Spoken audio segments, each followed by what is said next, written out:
This is the ultimate chili recipe. It's smoky, creamy, spicy, packed full of flavors, got beautiful textures, and it just tastes so good, especially with some plantain.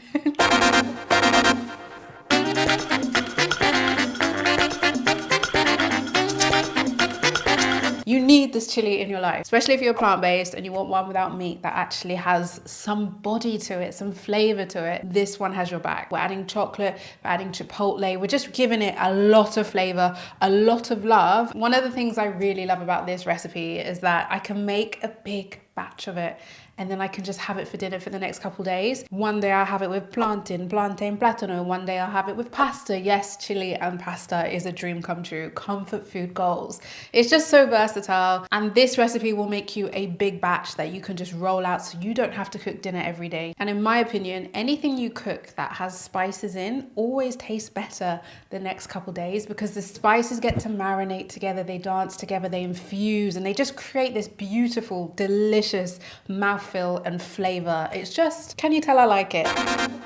So the first thing that I like to do is actually use my dried black beans and kidney beans. I like to use 2 beans for this. These are my favorite ones. They give you 2 different textures and I personally really like the taste of them. You can use canned ones. I just really love going from fresh and creating something really beautiful out of it. So as you can see, I have all my beans and legumes up here. And I've got a pressure cooker, so cooking these only takes me an hour. This is my big pressure cooker.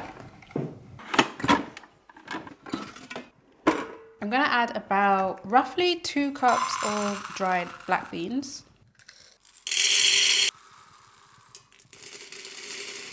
So that's 2 cups of dried black beans. Do I wanna add a bit more? Maybe I'll add in 2.5 cups. Then I've got my kidney beans. So I'm gonna add about 1.5 cups of kidney beans. These beans are bigger, so I don't actually need as much as I do for the black beans. I also love the black beans kind of taken over slightly. So that's 1 cup. Then I'm gonna give these a quick wash. I'm gonna add about 6 cups of water. And if you have too much liquid, that's absolutely fine. So it's better to have too much than not enough. So that's like 6-7 cups of water. The more the merrier. There's a lot of different opinions on if you should salt bean water. The pressure cooker does an amazing job at cooking and breaking down the beans, which is perfect. But for flavor purposes, adding the salt at this point makes a big difference. So generous salt on top of some bay leaves that can go straight in there.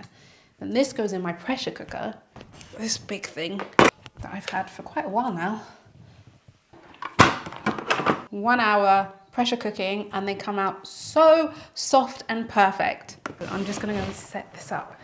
Again, you can skip this step altogether and use canned tin beans that are already cooked. If you have some time and some patience and you want to, I love doing it this way from dried. If you don't have a pressure cooker, this can take 2, 3 to 4 hours of cooking on a low heat on the pan and just cook it through.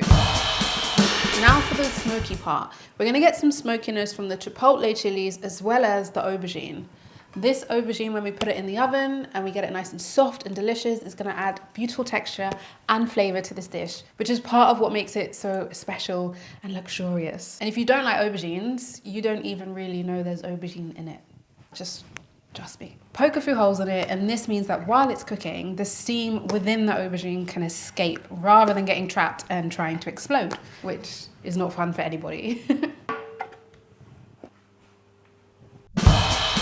Now it's time to start sauteing my vegetables. I'm gonna start off with my onion. I'm using a red onion. I just love red onions, they're my favorite. Woo!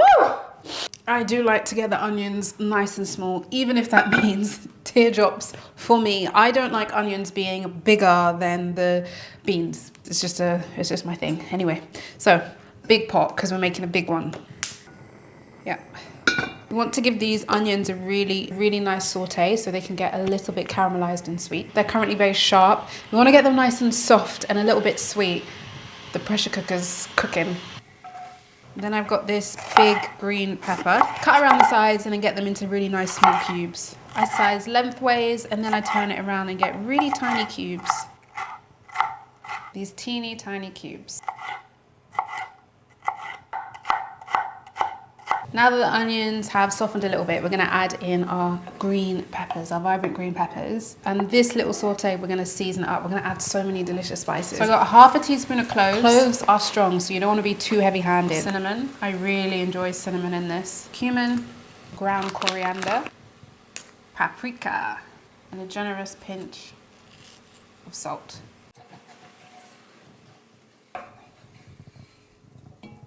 So these just need to cook and soften, and the spices need to toast essentially and become friends. If you don't toast your spices before you add everything else, it is gonna taste different. It is gonna taste a lot more sharp. Less friendly to your taste buds is the best way to describe it. So I do like to toast them. Just don't let it burn and don't let them catch. Just a low heat will do it. And you can kind of smell everything being released. It's very beautiful. These have roasted in the oven for about 40 minutes. If you have a broiler oven, put it on that setting. If not, just roast it. Pop it in a bowl, put the lid on, and let the steam come out, and it will soften the aubergine. Now I want to add in some chipotle. Sometimes I have a chipotle paste. I couldn't get one today. I did get these, which are Chipotle chilies. If you live in the UK, there's a company called Chocolate Chilli. This isn't sponsored. And they just have loads of delicious Mexican ingredients to make really delicious food, which in the UK is not as easy to find as America for obvious reasons. It smells incredible. Woo! I'm obsessed. I love it, I love it, I love it. So the really lazy way I'm gonna add these is I'm actually gonna blend them with a little bit of water and kind of make my own chipotle paste. It would not taste nice by itself, but infused in this, it will taste absolutely delicious. I've got these jammy dates that I forgot to add, which will add a little bit of sweetness. You could, if you wanted, to add sugar or maple syrup, agave. Oh, smells spicy.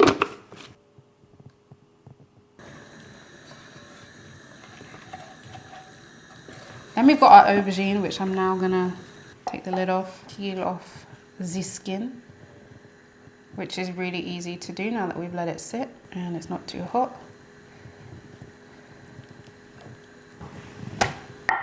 I don't like big chunks of aubergine or stringy bits of aubergine, so I like to cut it up really small. So it's more of a creamy, silky texture sensation in with our chili, not a big chunks, because we've got the beans and vegetables to do the chunk part. So in there goes. I mean, this right here, put this on some pasta, obsessed. It's jammy, spicy, this is full of flavor. I forgot the tomato paste.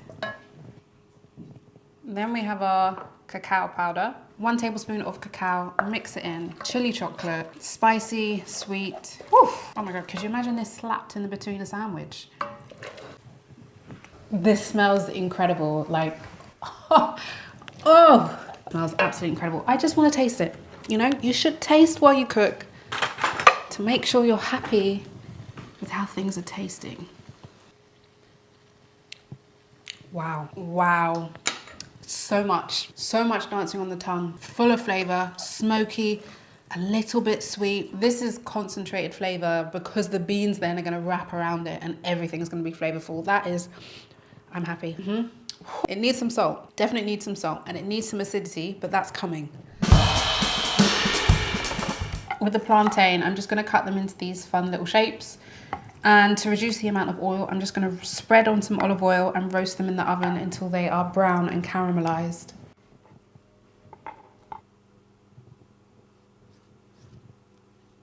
To go with it, I wanna add some red onions, and I'm gonna kind of quick pickle them, which essentially all I'm gonna do is get some red onions, slice them down, cover them in a little bit of salt and lots of lime juice. And that will add a really nice citrusy, kind of bitey, sharp, balancing element that's gonna just break apart all this rich, smoky deliciousness. Plantain's looking good. She's looking good. I might actually just turn her over.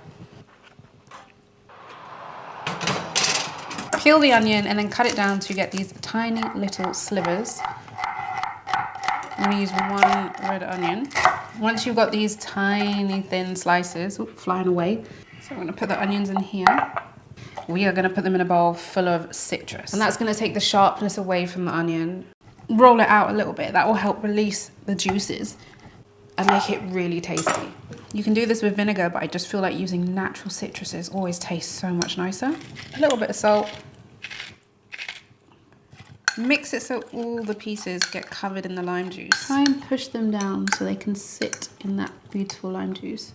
The beans are ready. You want to make sure you can squash them with your finger, and then you know that they're soft. I'll use my colander to drain out some of the liquid. That's why it doesn't matter if you have too much liquid, because you can just drain it out. And I've got some tinned tomatoes to add in.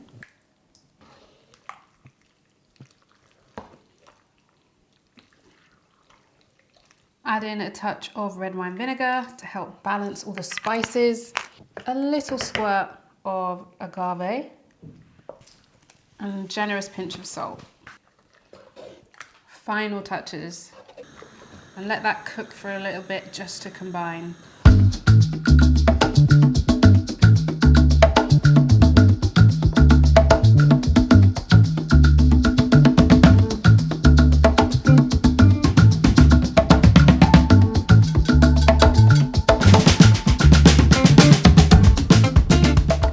You guys, but this makes me very excited for a taste test. Where do I go? Bean first? Chili first. That is so good.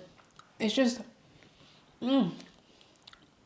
it's deep, it's flavorful, it's creamy. There's so much enjoyment. Look at the I love plantain, man. Plantain, chili, avocado, all of this. And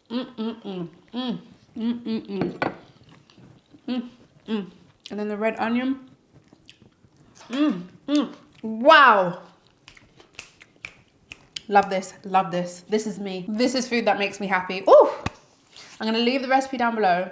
Try it, let me know what you think. I really hope you enjoyed this video and this recipe. Let me know what you think in the comments and give this video a like if you enjoyed it. Don't forget to subscribe to my channel and I will see you in my next video. Bye.